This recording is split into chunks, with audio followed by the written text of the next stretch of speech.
मेरा नाम देविका है। मेरे ससुर सास को घर से ठीक हालत में लेकर जाते थे। उनका कहना था कि अपनी पत्नी को किसी रिश्तेदार के घर लेकर जा रहा हूँ, लेकिन जब वो लोग वापस आते तो मेरी सास बेहोश होती थी और उनके शरीर पर बहुत सारे घाव होते थे।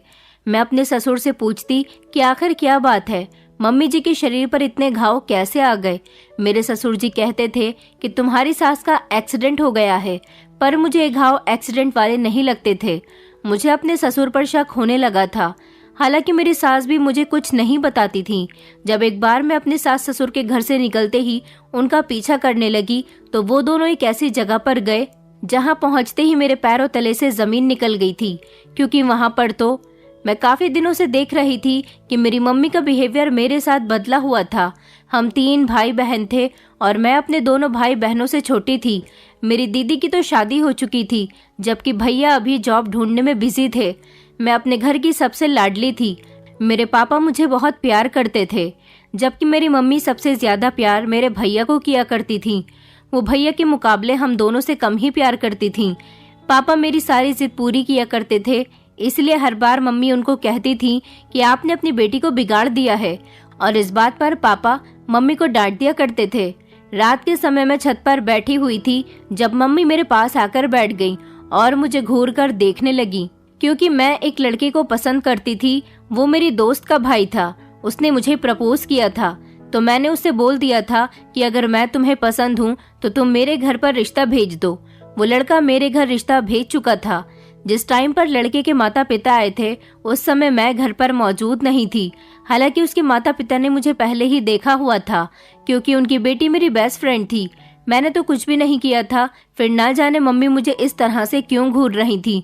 मुझे कुछ भी समझ में नहीं आ रहा था। वो हमेशा की तरह मुंह फुलाती हुई कहने लगी कि मैं सोच रही हूँ कि ना जाने तुम किस पर गई हो जो इतनी जिद्दी और बदतमीज हो। तुम्हारी वजह से मुझे हर किसी की बातें सुनाई पड़ती हैं। मैंने गहरी सांस भर के मम्मी से कहा, आखिर आपको क्या हो गया है। मुझे मम्मी की बातों से उलझन होने लगी थी, क्योंकि मुझे घुमा फिराकर बातें करना नहीं आता था, और घुमा फिराकर बातें करने पर मम्मी मुझे उलझाती जा रही थी। न जाने मेरी मम्मी ऐसी बातें क्यों कर रही हैं। मैं मम्मी के पास से उठकर जाने लगी तो उन्होंने मुझे हाथ से पकड़कर दोबारा चारपाई पर झटक कर बैठा लिया और कहने लगी, तुम्हारा उस लड़की के साथ चक्कर चल रहा है जिसके घर से तुम्हारा रिश्ता आया है। मैंने कहा, मम्मी रिश्ता आने से भी आपको कोई प्रॉब्लम है? मेरा उससे कोई चक्कर नहीं चल रहा। दरअसल उसने मुझे प्रपोज किया था, इसलिए मैंने उसको बोल दिया कि मेरे घर रिश्ता भेज दो।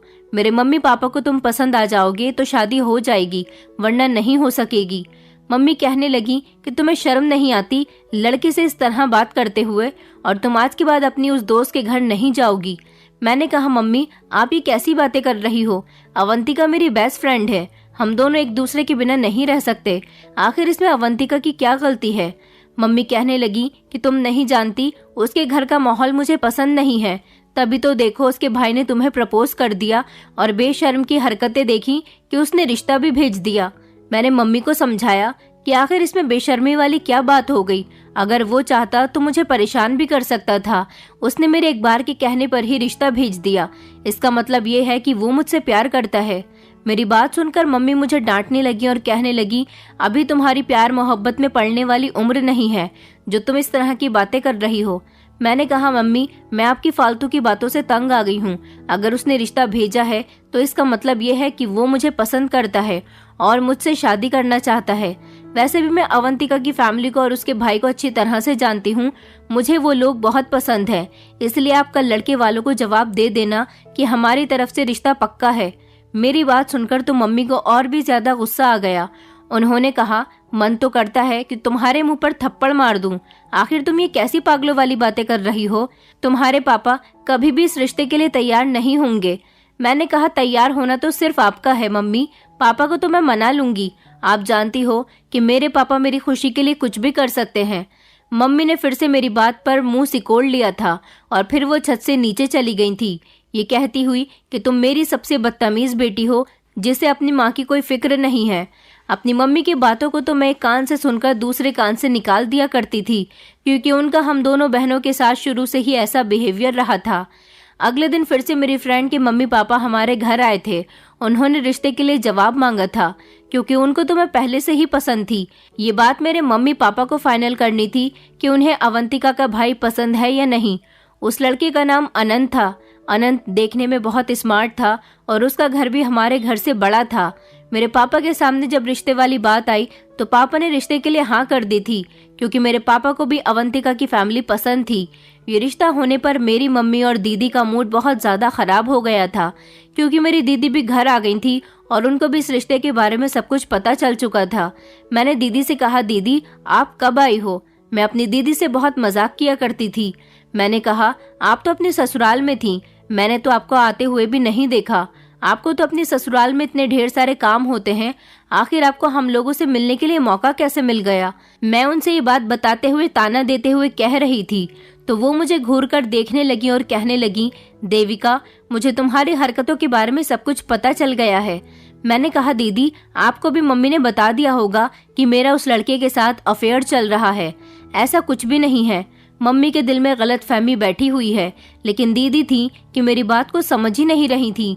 फिर मैंने उनको थोड़ा गुस्से से समझाया, क्योंकि आज मैं इस तरह से पहली बार उनसे बात कर रही थी।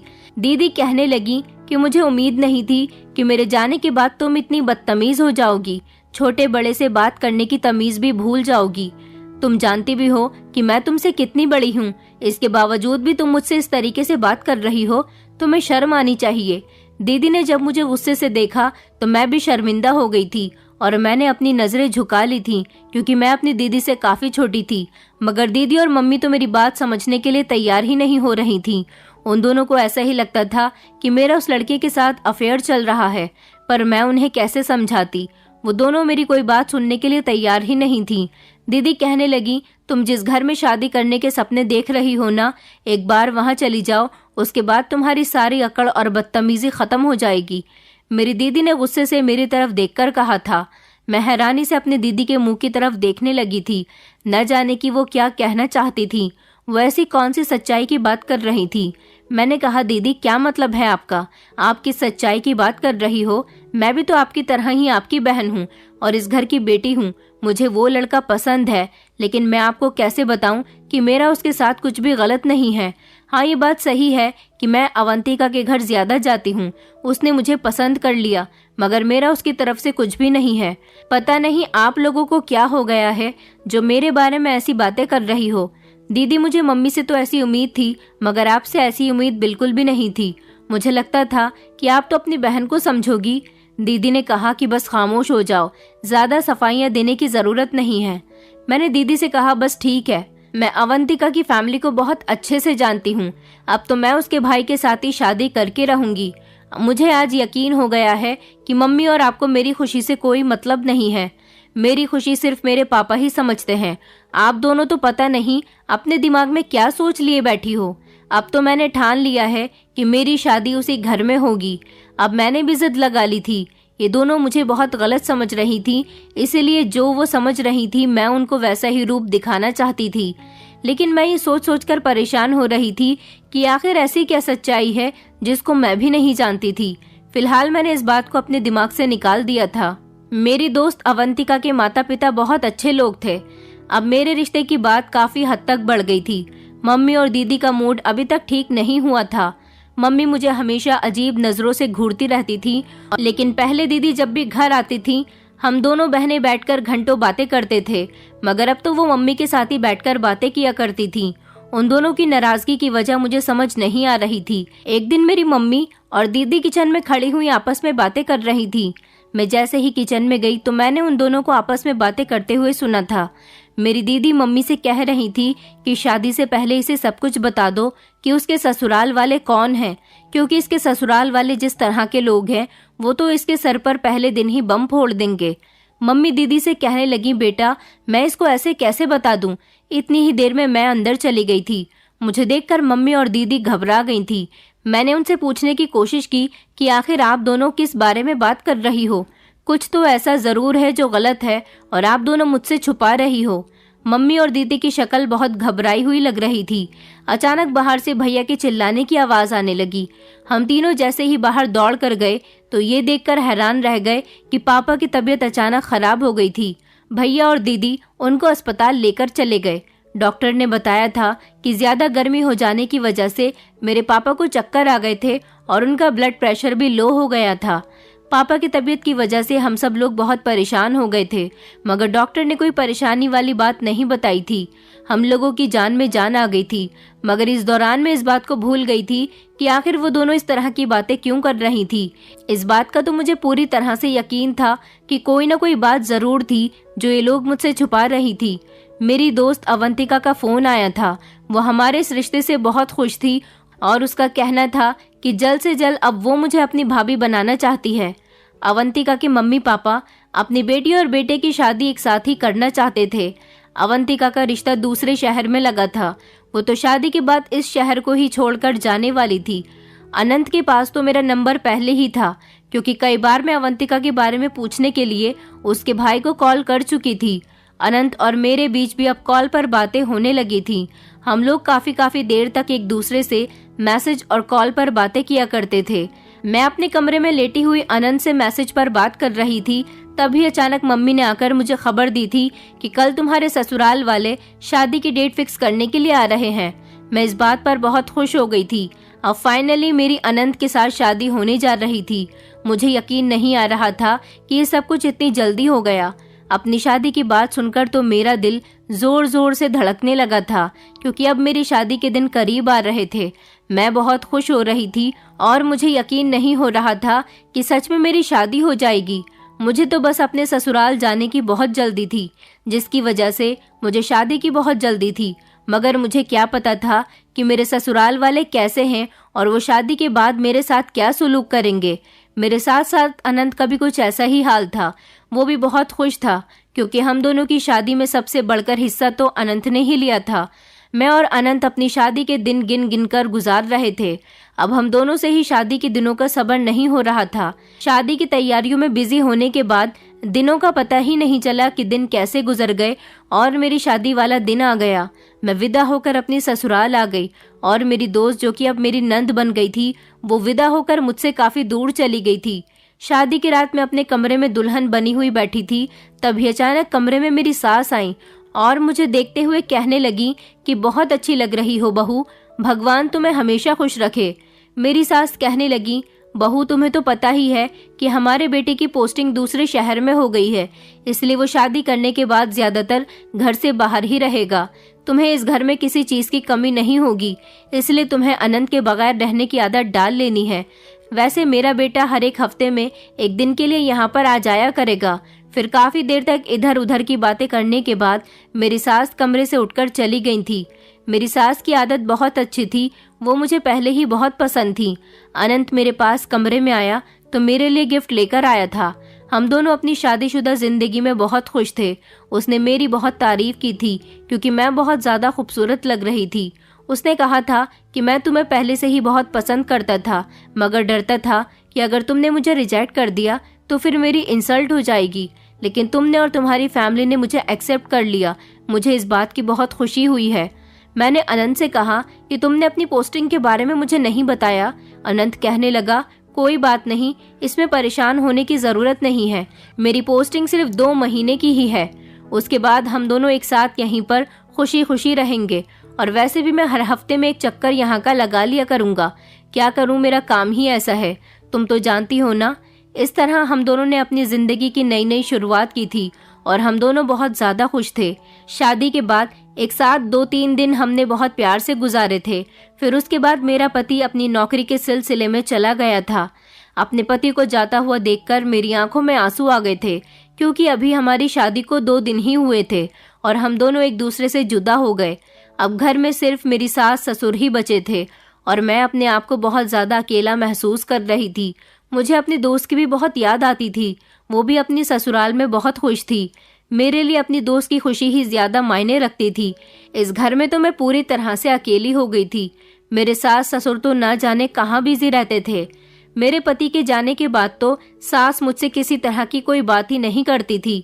उनके बदलते हुए बिहेवियर को देखकर मैं बहुत परेशान हुई थी और मेरी नंद की शादी हो जाने की वजह से मैं इस घर में पूरी तरह से अकेली हो गई थी।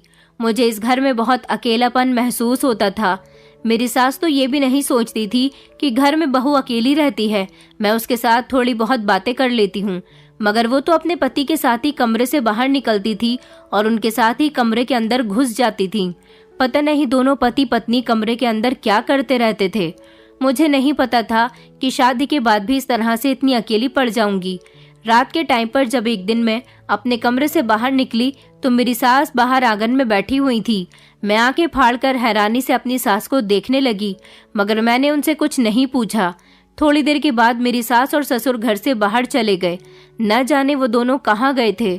मैंने जाकर घर का मेन गेट अंदर से बंद कर लिया और मैं अपने कमरे में आ गई। थोड़ी देर के बाद मैं बेचैन हुई तो मैंने अपनी दीदी को कॉल लगाई। बहुत देर के बाद मेरी दीदी ने कॉल रिसीव की थी। शायद वो किसी काम में बिजी थी। मैंने अपनी दीदी से कहा, दीदी क्या हाल है आपके? आप तो मुझे भूल ही गई हो। मेरी शादी को 4-5 दिन हो गए, लेकिन अभी तक घर वालों में से किसी ने भी मुझे याद तक नहीं किया।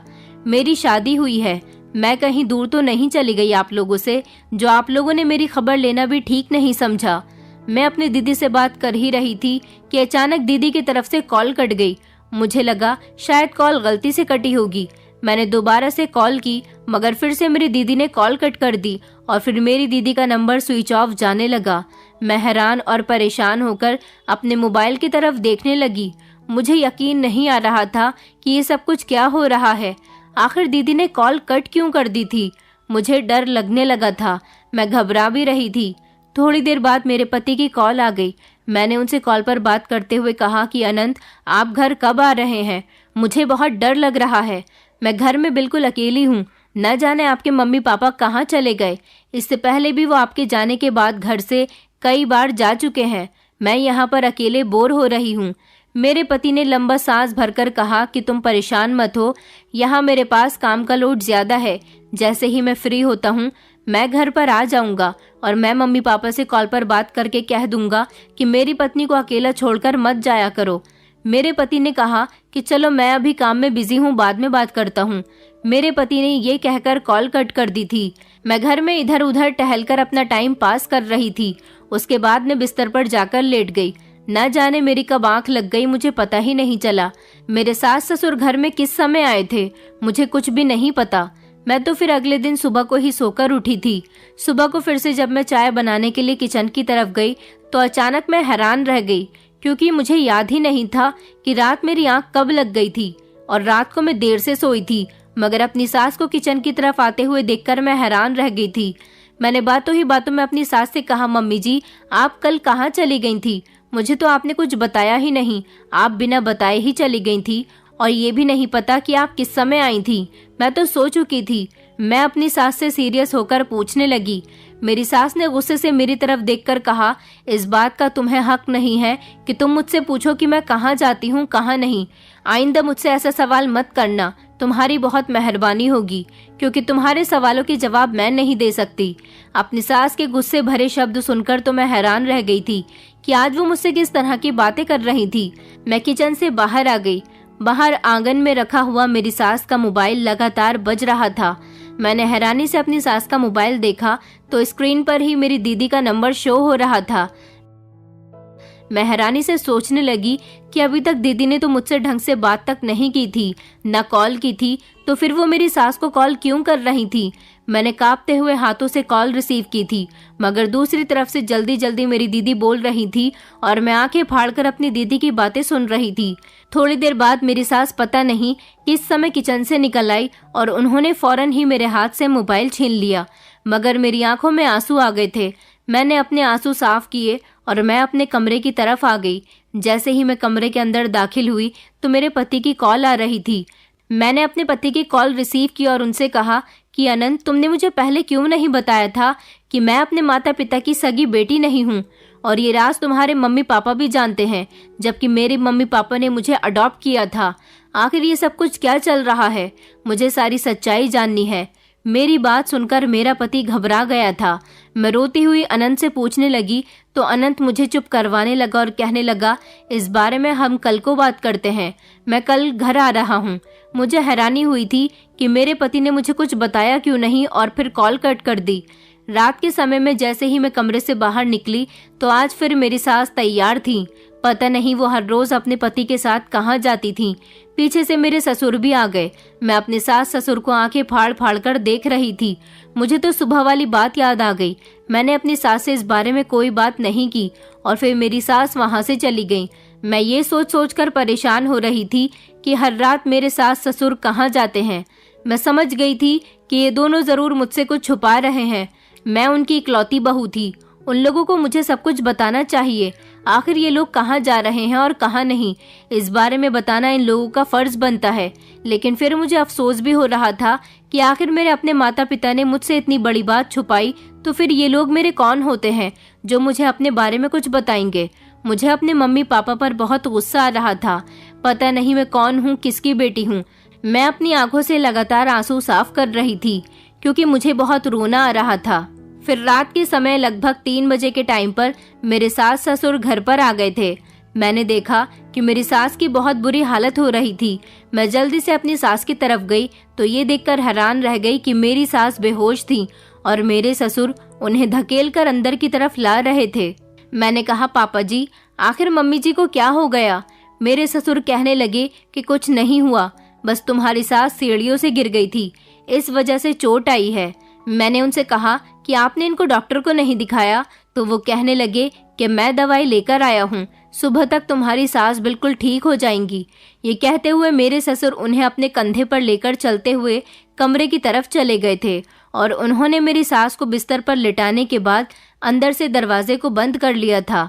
ये दोनों आखिर क्या करते थे, मुझे कुछ समझ नहीं आ रहा था। अगले दिन मेरा पति घर आ गया था। मैं अपने पति को देखकर बहुत खुश हुई थी क्योंकि एक यही ऐसा इंसान था जो मेरा अपना था। कुछ देर तक तो मेरे पति ने आराम किया।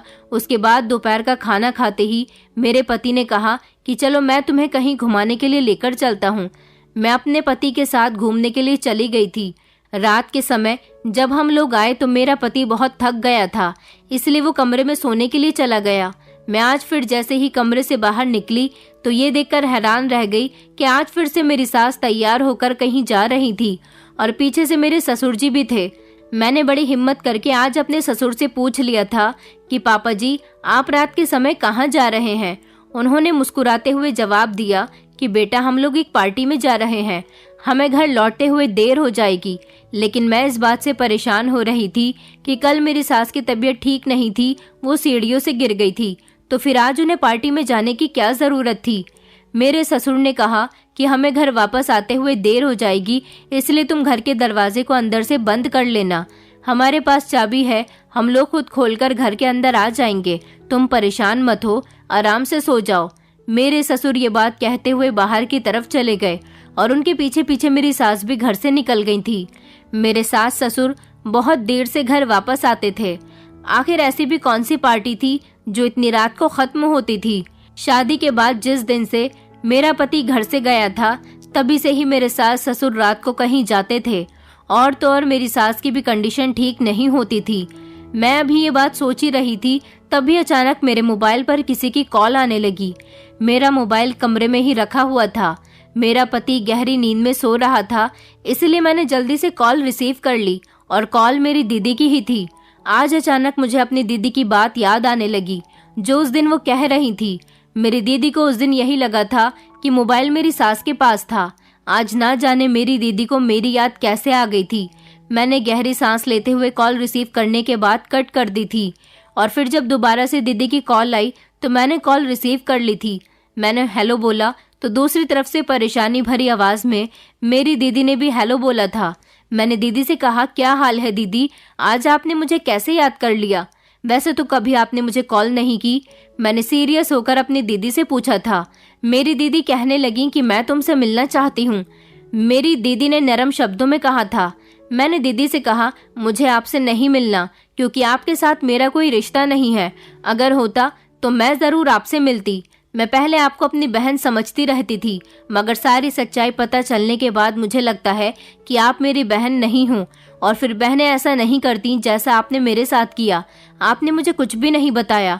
आपने जो कुछ भी किया है वो मैं नहीं भूल सकती। और शादी के बाद घर पर किसी ने भी मुझे कांटेक्ट करने की कोशिश नहीं की और आपने भी मुझसे बात करना ठीक नहीं समझा।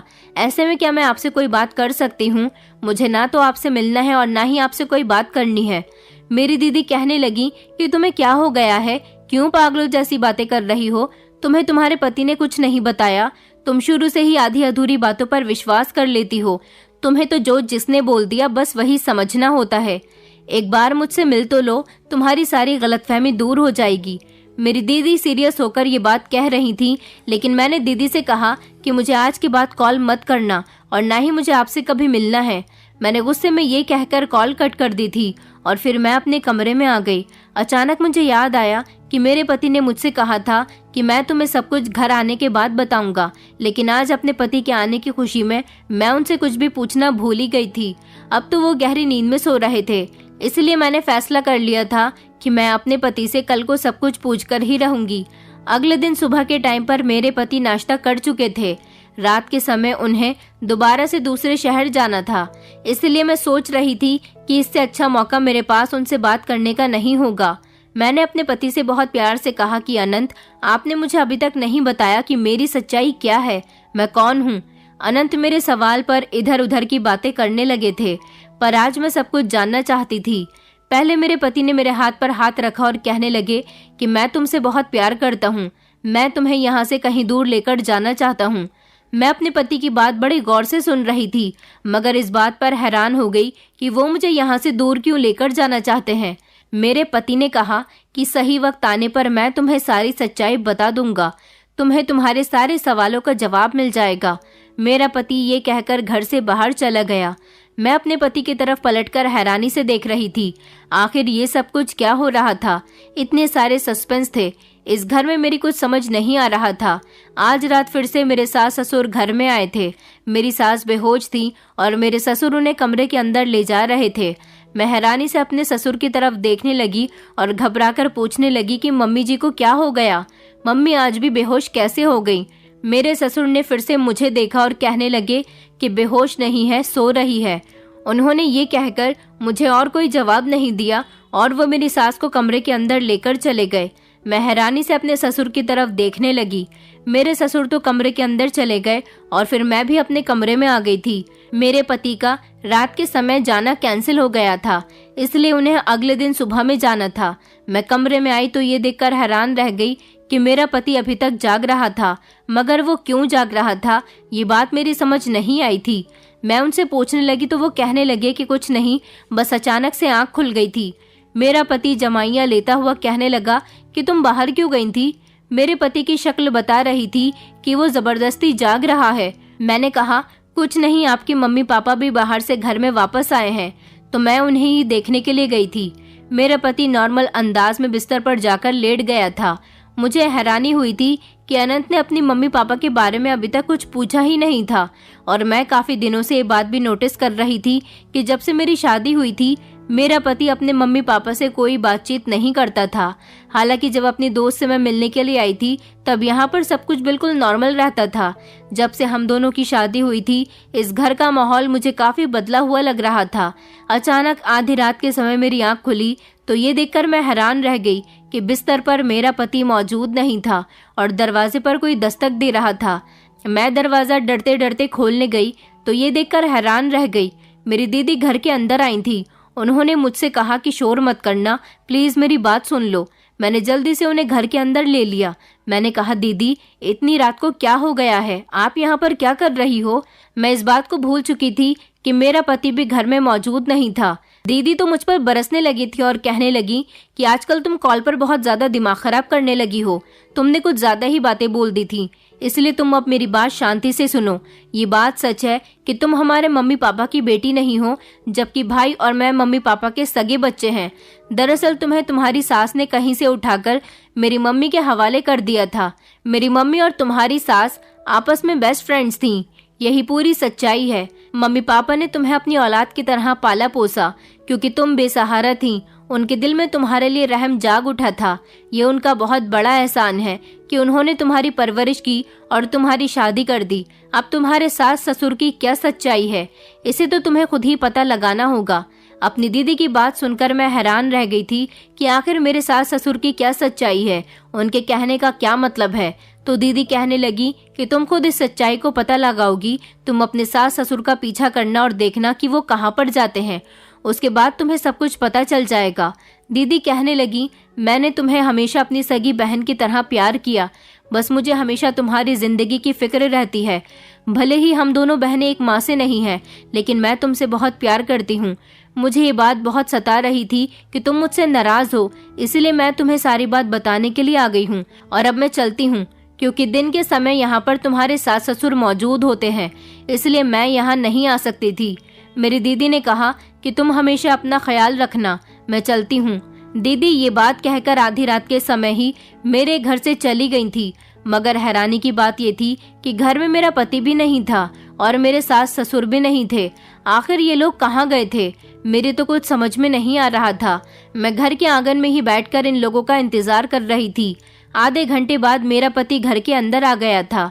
मैंने अपने पति से कहा कि क्या हो गया था, आप कहाँ गए थे? तो मेरा पति कहने लगा, कुछ नहीं, बस तुम कमरे में आकर लेट जाओ। ये कहकर मेरा पति गुस्से से बिस्तर पर लेट गया था और सो गया था। फिर थोड़ी देर के बाद घर में खटर पटर की आवाजें आने लगी थी। तो आज भी मेरे सास ससुर आधी रात को ही वापस आए थे और मेरी सास बेहोश थी, उनके शरीर पर काफी घाव थे। मैंने उन लोगों को खिड़की से देख लिया था और मैं खामोशी से अपने बिस्तर पर लेट गई थी। अब मैंने फैसला कर लिया था कि सारी सच्चाई मैं खुद ही जानकर रहूंगी। दीदी के कहने के मुताबिक मैं इन लोगों का पीछा करूंगी। मेरा पति अभी कुछ दिन रुककर दूसरे शहर जाना चाहता था और मेरे पति का कहना था कि इस बार मैं तुम्हें अपने साथ लेकर जाऊंगा और तुम मेरे साथ ही रहोगी, तुम इस घर में नहीं रहोगी। अपने पति की बात पर मैं खामोश रही थी। आज मैंने फैसला कर लिया था कि मैं आज अपने सास ससुर का पीछा करके ही रहूंगी। इसलिए आज की रात जब मेरे सास ससुर तैयार होकर घर से बाहर निकले तो मैं भी चुपके चुपके उनके पीछे निकल पड़ी थी। और फिर चलते चलते ये लोग एक ऐसी जगह पर आ गए थे जो पूरा खंडर की तरह बना हुआ था। इस जगह पर मुझे बहुत ज्यादा डर लग रहा था। वहां पहुंचने के बाद मेरे सास ससुर ट्रेनिंग ले रहे थे। वहां पर और भी काफी सारे लोग मौजूद थे, वो एक अजीब तरह की ट्रेनिंग ले रहे थे। ये मुझे कुछ समझ नहीं आ रहा था कि ये लोग क्या कर रहे हैं। एक औरत जो मेरी सास से फाइट कर रही थी और मेरी सास भी उसे मार रही थी। उस औरत के मारने पर मेरी सास के शरीर पर घाव आ गए थे, जिसकी वजह से मेरी सास बेहोश हो जाती थी। मुझे समझ आ गया था कि मेरी सास के शरीर पर घाव क्यों और कैसे आते हैं, पर ये सब कुछ क्या हो रहा था, मेरी कुछ भी समझ में नहीं आ रहा था। इससे पहले कि यहाँ पर कोई मुझे देख लेता, मैं फौरन अपने घर आ गई थी। मैं जैसे ही घर आई तो मेरे पति ने मुझे दरवाजे पर ही रोक लिया और उन्होंने कहा कि मैं समझ गया हूँ कि आज तुम उनका पीछा करते हुए सब कुछ देख आई हो। मैं अपने पति को जागता हुआ देखकर हैरान रह गई थी, क्योंकि मुझे तो लग रहा था कि वो सो रहे हैं। तभी मैं खामोशी से घर से निकल गई थी। मेरे पति ने कहा, मैं जब यहाँ पर आता हूँ तो किसी भी समय सोता नहीं हूँ और जागता ही रहता हूँ, क्योंकि मेरे मम्मी पापा कोई मामूली से लोग नहीं हैं। दरअसल ये लोग बहुत ही बड़े ग्रुप का एक हिस्सा हैं। मेरे मम्मी पापा एक गैंग के साथ मिलकर काम करते हैं। ये लोग शुरू से ही ऐसा काम करते हैं। दरअसल बचपन में जब मुझे ये बात पता चली थी तो मैं इन लोगों से नाराज होकर बोर्डिंग स्कूल में पढ़ने के लिए चला गया था, इसलिए मैं ज्यादातर अपने घर से बाहर रहता हूँ। मैंने अपने मम्मी पापा को बहुत समझाया कि वो लोग गलत काम करना छोड़ दें। मेरे मम्मी पापा हर तरह की चोरी करते हैं और हर तरह के ड्रग सप्लाई करते हैं, और तो और अमीर लोगों के घर जाकर उन लोगों को किडनैप करने के बाद कभी कभी वो उन्हें मार भी देते हैं। ऐसा ये लोग सिर्फ पैसे की खातिर करते हैं। मेरी बहन भी ये बात जानती थी, लेकिन मैं तुमसे प्यार करता था, इसलिए उसने कभी ये सच्चाई तुम्हें नहीं बताई थी। ये सच्चाई अगर तुम्हें पता चल जाती तो फिर तुम मुझसे शादी नहीं करती। मेरी फैमिली के बारे में तुम्हारी मम्मी और दीदी भी सब कुछ जानती थी, जबकि तुम्हारे पापा इस बात से बिल्कुल अनजान थे। मेरे कहने पर मेरे मम्मी पापा जब तुम्हारे घर रिश्ता लेकर गए तो तुम्हारे पापा इस रिश्ते के लिए तैयार हो गए थे। तुम्हारी मम्मी तैयार नहीं हुई थी, क्योंकि उन्होंने हमेशा तुम्हें अपनी बेटी की तरह पाला था। दरअसल कुछ सालों पहले मेरे मम्मी पापा ने एक फैमिली को लूट लिया था और उनकी बेटी को किडनैप कर लिया था, और तुम वही बच्ची हो। वो दोबारा से तुम्हें उस फैमिली को नहीं दे सकती थी। उन्होंने तुम्हें मारा तो नहीं, पर अपनी फ्रेंड के हवाले कर दिया जो कि तुम्हारी मम्मी थी। उन्होंने तुम्हें पाल पोस कर पढ़ाया लिखाया, लेकिन अपने दोस्त से सारे संबंध खत्म कर दिए। मगर जब तुम बड़ी हुई तो तुमने उनकी ही बेटी को अपनी दोस्त बना लिया और मुझे तुमसे प्यार हो गया।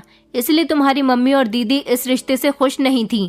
वो चाहती थीं कि तुम्हारी शादी मेरे साथ न हो, लेकिन मैंने उन्हें ये भरोसा दिलाया था कि मैं कभी तुम पर इन लोगों की आंच भी नहीं आने दूंगा। ये लोग रात को जाकर अपने गैंग के साथ हर तरह की ट्रेनिंग करते हैं।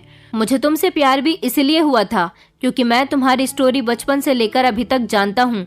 मैंने फैसला कर लिया था कि मैं तुम्हारे साथ ही शादी करूंगा, मगर तुम्हारी मम्मी डर रही थी कि अगर मेरे मम्मी पापा के बारे में तुम्हें पता चल गया तो तुम बहुत बड़ी मुसीबत में फंस जाओगी। इसलिए मैं चाहता था कि मैं तुम्हें यहाँ से दूर लेकर चला जाऊं। दरअसल इन दिनों मैं घर से बाहर किसी काम के सिलसिले में नहीं गया हुआ हूँ। मैंने पुलिस को जाकर अपने मम्मी पापा के बारे में सब कुछ बता दिया। पुलिस जल्दी ही मेरे मम्मी पापा और उनके पूरे ग्रुप को अरेस्ट कर लेगी और फिर हम लोग यहाँ से दूर जाकर अपनी जिंदगी बसाएंगे। अपने पति की बातें सुनकर तो मेरे होश उड़ गए थे कि मेरे सास ससुर इतनी उम्र में भी आकर इतने गलत काम कर रहे थे, और तो और उन्होंने मेरे माता पिता को मुझसे अलग कर दिया था। फिलहाल मैं अपने सगे माता पिता के बारे में नहीं जानना चाहती थी। मेरे पति ने बताया कि मेरे पापा ज्यादातर शहर से बाहर काम किया करते थे। पापा को सिर्फ इतना पता है कि मेरी मम्मी ने मुझे सड़क से उठाया था। उन्हें ये नहीं पता कि किसी का घर उजाड़ने के बाद मेरी सास ने अपने दोस्त के हवाले मुझे कर दिया था। इसलिए वो मुझसे बहुत प्यार करते हैं कि उन्होंने किसी दूसरे की बेटी को अपने घर में जगह दी। मुझे इस बात पर बहुत ज़्यादा खुशी थी कि जो इंसान ये बात जानता था कि मैं किसी और की बेटी हूँ, फिर भी उसने मुझसे सबसे ज़्यादा प्यार किया, अपने सगे बच्चों से भी ज़्यादा। मेरे पति ने अपने दिल पर पत्थर रखकर अपने माता पिता को पुलिस के हवाले कर दिया था, क्योंकि वो बचपन से लेकर अब तक अपने माता पिता को समझाता रहा था कि वो गलत काम करना छोड़ दें, पर उसके माता पिता ने उसकी एक नहीं सुनी थी। और यही वजह थी कि अनंत ने अपनी बहन की शादी दूसरे शहर में की थी, ताकि अवंतिका की शादीशुदा जिंदगी पर अपने माता पिता की वजह से कोई बुरा असर न पड़े। अब मेरे सास ससुर और उनका पूरा ग्रुप पकड़ा गया, क्योंकि न जाने वो कब से पुलिस की आंखों में धूल झोंक कर इतने सारे क्राइम कर चुके हैं। मेरा पति काफी टाइम से उनको पकड़वाने के लिए सबूत इकट्ठा कर रहा था। अब फाइनली मेरे सास ससुर पकड़े गए। इतने अच्छे दिखने वाले मेरे सास ससुर इतने बुरे हो सकते थे, मैं ये बात नहीं जानती थी। मैंने अपने मम्मी पापा से जाकर मुलाकात की थी और फिर मैं अपने पति के साथ दुबई आ गई। अब मेरा पति दुबई में ही नौकरी कर रहा है और मैं अपने पति के साथ खुशी खुशी जिंदगी गुजार रही हूँ। दोस्तों, उम्मीद करती हूँ आपको हमारी कहानी पसंद आई होगी। कहानी पसंद आई है तो वीडियो को लाइक करें, चैनल पर नए हैं तो चैनल को सब्सक्राइब करें और हाँ, नोटिफिकेशन बेल को जरूर दबाएं ताकि अगली अपडेट सबसे पहले आपको मिले।